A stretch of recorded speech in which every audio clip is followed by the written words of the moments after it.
दूध पियवनी भात खियवनी तन में तेल लगवनी होत फजीर रोज राजा मलमल के नहवनी।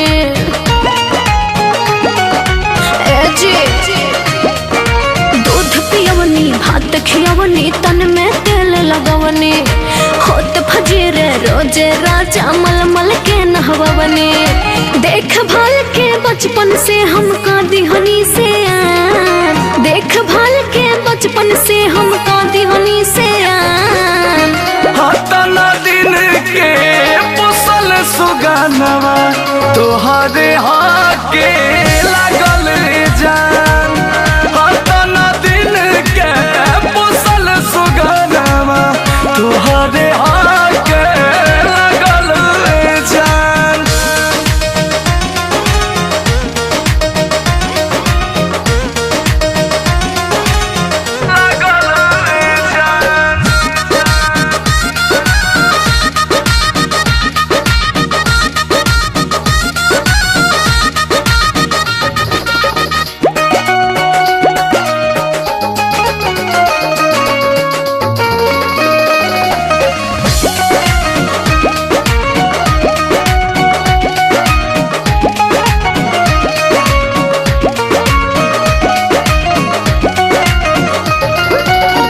चाहे एकरा के छुए नहीं दिहिला ना तो एकर तबीयत खराब हो जाए। खोजले संगतिया अपना साथ जिए के सटी जब गड़बड़ मिजाज हो जाए।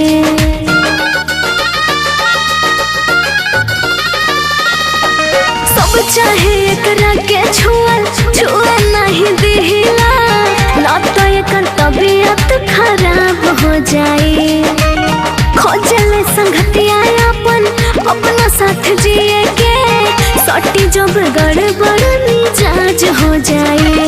बचैले गइलू ए जान ठीके कइलू हो एही से आज दिलवा में ढुकिए गइलू हो।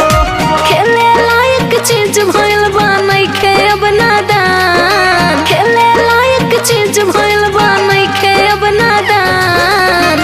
हतना दिन के पोसल सुगानवा तोहरे हाके लागल जान।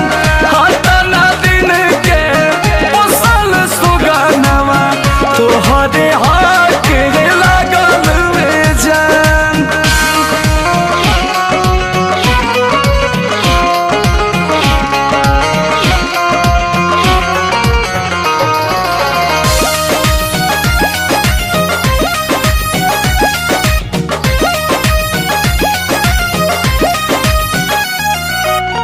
बोले लेना सुने लेना अखियां से ही देखे ले ठेके जब कुछ महसूस करी। तहरे से बिया मिलता जुलता हमरो ई सुगनिया हो सुगना के आज मन खुश करी।